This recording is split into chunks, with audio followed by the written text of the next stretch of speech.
Ciao raga! Musta raga? Welcome sa inyong lahat. I am Chad and I will be your guide. Diga yung Philippine driver's license ay pwedeng i-convert into Italian driver's license. Although, napatigil iyan ng ilang taon. Pero as we all know, meron na ulit na developments. Dahil recently, napirmahan na ng Pilipinas at ng Italia ang driver's license conversion protocol last August 10, 2026. Pero habang ginagawa ko ang video na ito, waiting pa tayo ng kanilang magiging advisory at ang paglalabas ng embahada ng FAQs. Kaya hindi pa natin masasagot ang maraming mga tanong. Hindi pa din pwede na mag-process na agad ng conversion dahil hindi pa naman nagtitake effect at hinihintay pa na maging active iyan. Kung hindi, kailangan ng patience. Kapag ka okay na, ay gagawa ulit tayo ng video para i-explain ang tungkol diyan. Pero sa video na ito, ang tanong naman na are ang sasagutin natin. Paano naman ang Patente di Guida Italiana? Pwede din ba na i-convert iyan sa Philippine Driver's License? Ang sagot raga ay oo. Pwede iyan gawin.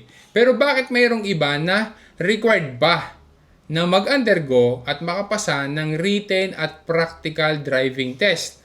Possible ba na hindi na iyan gawin? Possible ba na i-bypass na iyan? Ano ang mga documents na kailangan? Magkano ang gastos? Saan dapat pupunta? At ano ang mga steps na dapat susundin? Kapag ka ba na i-convert ang Patente di Guida Italiana to Philippine Driver's License, isusurrender ba sa LTO ang original Italian driver's license? Sagutin natin yan lahat raga. Dopo na sigla, partiamo!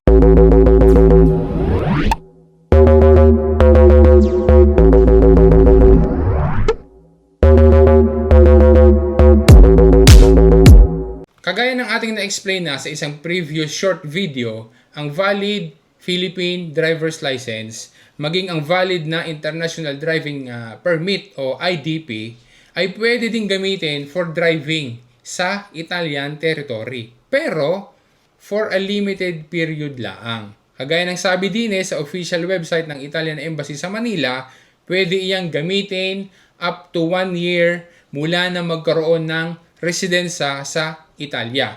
After 1 year, hindi na pwede.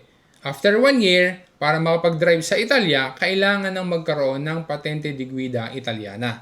Maging ang isang valid na Patente di Guida Italiana ay pwede ding gamitin para mag-drive naman sa Pilipinas.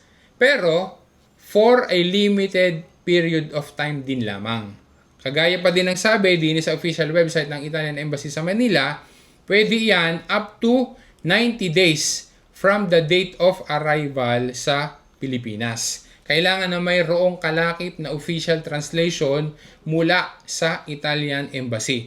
Para naman mapatunayan ang date of arrival sa Pilipinas, kaya advisable na dala rin ang passport. Paano naman kung halimbawa na magtatagal sa Pilipinas? Lalampas ng 90 days ang pag-stay doon or baka nga mag-for good na sa Pilipinas. Alora, pwede na ipa-convert ang Patente di Guida Italiana sa isang non-professional Philippine Driver's License o NPDL. Para makapag-apply ng conversion para sa Philippine Driver's License, doon pupunta sa LTO, sa isang Land Transportation Office Licensing Center or District Office. Pero hindi lahat ng mga offices nila ay equipped para sa conversion process. Ang main office ng LTO sa Metro Manila along East Avenue sa Quezon City, pwede doon ang lahat ng foreign to local license conversions. Important tips ha, kapag ka ikaw ay pupunta doon, mag-xerox na ng mga documents needed. Okay? At huwag makikipag-deal sa mga fixers. Ano ang mga qualifications para ma-convert ang iyong Patente di Guida Italiana sa isang Philippine Driver's License? Dapat na physically and mentally fit to operate a motor vehicle. Dapat na marunong bumasa at sumulat sa English, Filipino, or any major dialect. Dapat na holder ng valid na Patente di Guida Italiana.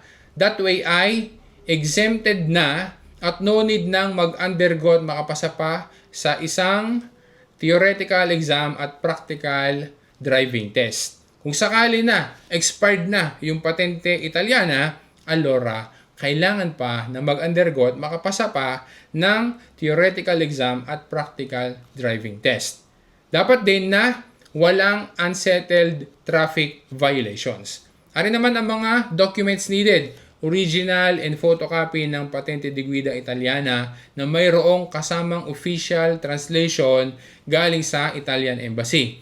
Original and photocopy ng passport. Original and photocopy ng electronically transmitted medical certificate na galing mula sa isang LTO accredited clinic.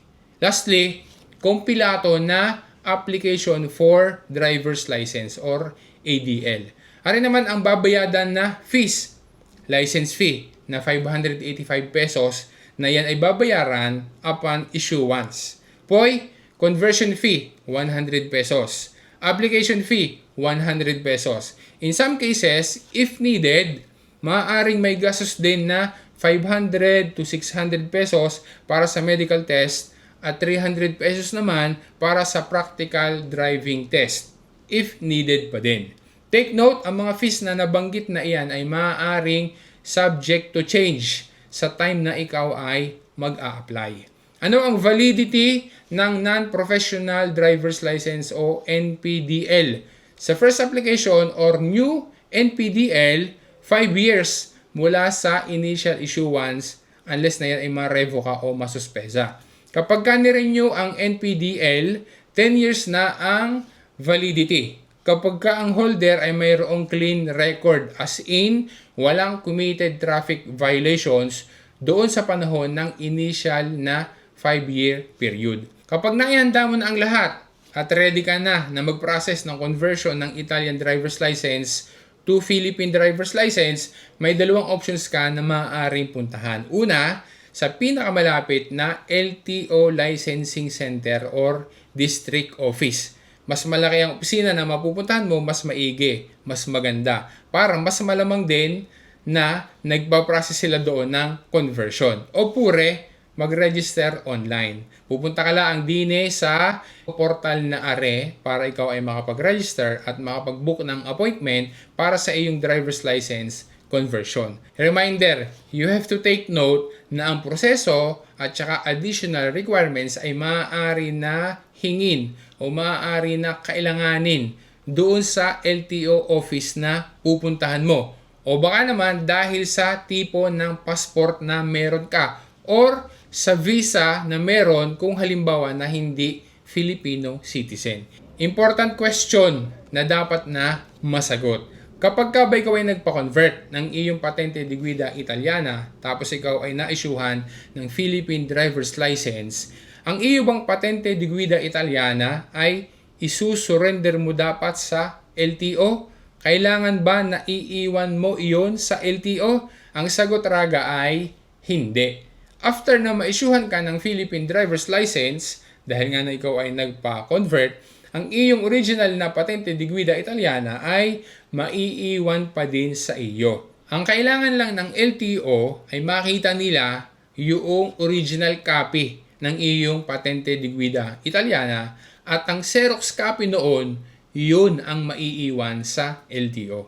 Yun talaga, sana ay naging malinaw sa iyo at nakapagbigay ako sa iyo ng kalinawan ukol sa bagay na yan at nasagot yung iyong mga questions. Maraming salamat sa panonood mo. Maraming salamat sa patuloy na pagsuporta mo. Sana ay ma-share mo rin sa iba para maging yung iba nating mga kababayan maging aware din sa bagay na ito.